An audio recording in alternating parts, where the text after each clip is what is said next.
नमस्कार दोस्तों, BP news channel में एक बार फिर से आपका स्वागत है। मैं हूं प्रेम कुमार, बहुत डायरेक्टर ब्यूरो चीफ हरियाणा। साथ ही जैसे हर प्रकार की न्यूज आप लोगों को तो प्रेषित करते हैं। आज हम पहुंचे हैं पटौदी के पूर्व विधायक माननीय रामवीर जी के रेजिडेंस पे।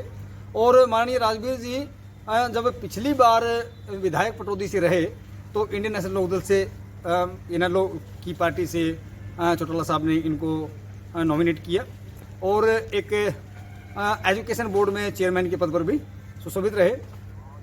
अभी जननायक जनता पार्टी में बाबूजी कार्यरत है। और रामवीर जी की यदि मैं बात करूं तो समाज सेवा की तो पीढ़ी दर पीढ़ी ये परिवार समाज सेवा से ज़्यादा बिलोंग रखता है। राजनीति में इतना शौक नहीं है। हाँ, क्षेत्र का विकास कराने के लिए इनके मन में एक टीस है कि क्षेत्र का विकास नहीं रुकना चाहिए, तो वो चाहे जिस भी पार्टी से हो। और आज हम जानना चाहेंगे बाबूजी से कि जननायक जनता पार्टी में उनके पास में कौन सा पद है और आने वाले भविष्य में क्या तैयारी चल रही है। बाबूजी नमस्कार। नमस्कार। सबसे पहले तो सर मैं आपको नववर्ष की मकर संक्रांति चली गई है और आने वाले स्वाधीनता दिवस की आपको मैं बधाई देता हूं। और बहन जी प्रेमलता जी आपको भी, आप सबको भी और मेरी तरफ से पूरे हरियाणा प्रदेश के वासियों को भी नववर्ष की और मकर संक्रांति और अब 26 जनवरी आएगी, गणतंत्र दिवस है हमारा जी, सबकी शुभकामनाएं देता हूं और विकास के कार्यों में प्रदेश को सम्मानित किया। तो बाबू जी अभी जननायक जनता पार्टी में अभी क्या पद है आपके पास? मेरे पास प्रदेश महामंत्री का कार्य है जननायक जनता पार्टी में। और पिछले दिनों रेवाड़ी का प्रभारी था मैं जी, और अब गुड़गांव का प्रभारी हमें बनाया हुआ है गुड़गांव जिले का। तो इसमें मैंने सब एक कमिटमेंट किया था दुष्यंत चौटाला जी ने कि यदि हम सत्ता में आए तो 75% युवाओं को रोजगार प्रोवाइड करेंगे। और शायद वो 15 तारीख से इशू भी कर चुकी है, लागू भी हो चुका है। तो सर इस पे क्या कहना चाहेंगे? युवाओं के अंदर जो एक क्राइम का ग्राफ बढ़ रहा था उस पर लगाम लगेगी? ये जब नई पार्टी बनी जननायक जनता पार्टी तो उस समय दुष्यंत चौटाला जी और डॉक्टर अजय चौटाला जी का एक सपना था कि जब भी हमारी सरकार आए, जब भी हम सत्ता में आए तो प्रदेश के युवाओं के लिए रोजगार का एक नया साधन बने जी। और उन्होंने ये वायदा किया था चुनाव के समय कि भाई अगर हम सत्ता में आए तो 75% रोजगार जो है वो हरियाणा के युवाओं को आरक्षण देंगे प्राइवेट नौकरियों में जी। सरकारी में तो है ही जो है, बिल्कुल। लेकिन प्राइवेट नौकरियों में भी हरियाणा के युवाओं को वो देंगे। और उसको साकार करने का उन्होंने संकल्प लिया था और उसको साकार किया। हरियाणा विधानसभा में ये पास हो चुका है और 15 जनवरी 2022 से ये पूर्ण रूप से हरियाणा में कानून बन के लागू हो चुका है। बिल्कुल पूर्ण रूप से कानून बन के लागू हो चुका है।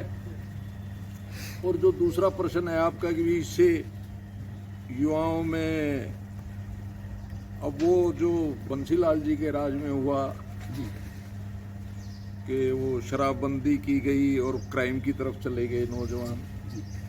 अब जब युवाओं को नौकरियां मिलेंगी, चाहे हमारे वो उद्योग हों, चाहे प्राइवेट स्कूल हों, चाहे जो भी प्राइवेट सेक्टर है, उनमें जब युवाओं को हरियाणा के 75% युवाओं को नौकरी मिलेगी तो स्वाभाविक है कि क्राइम कम होगा और लोग जो हैं हमारे जो युवा हैं वो हरियाणा के विकास में पूरा योगदान दें। अच्छा, एक एमएलए साहब मैंने सुना है कुछ सूत्रों के अनुसार लॉकडाउन के दौरान शायद सीएम साहब की कोठी पर भी 5-4 आदमियों से ज़्यादा की गैदरिंग नहीं रही, लेकिन दुष्यंत चौटाला कहते हैं कि ज़मीनी सतर से जुड़े हुए हैं और सबसे ज़्यादा यदि कार्यकर्ताओं की भीड़ रहती तो उन्हीं की ऑफिस में रहती। क्या सत्य?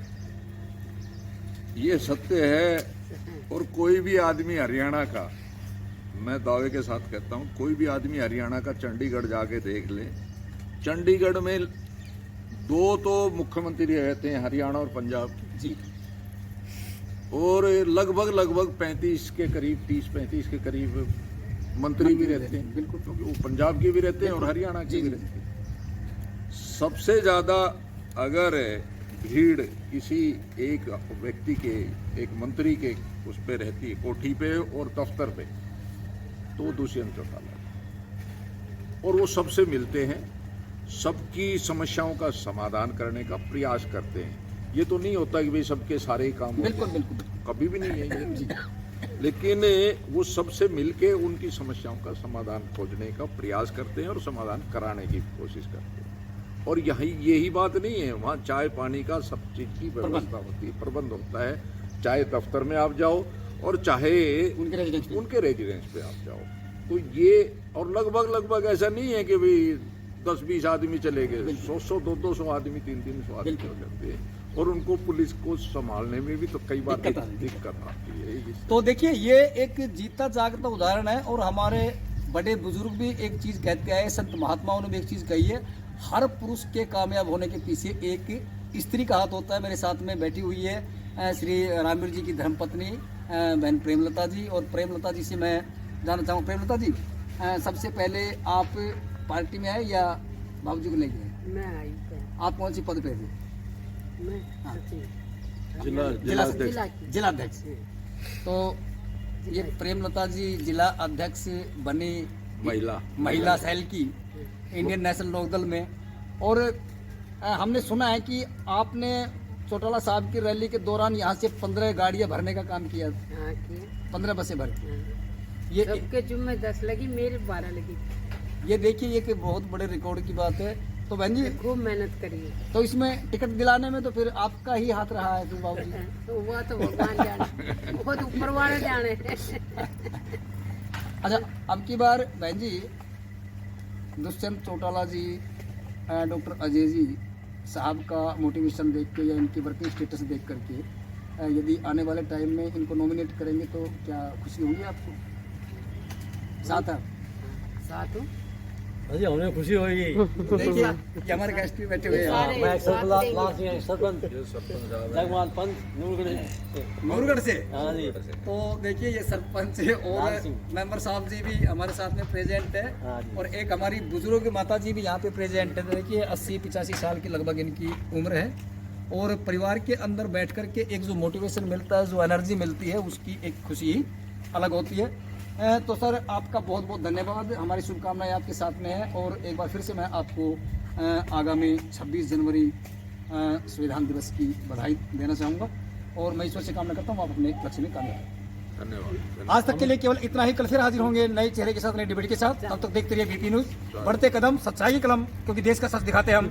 मेरे चाय भी साथ, भारतीय के साथ प्रेम कर बहुत।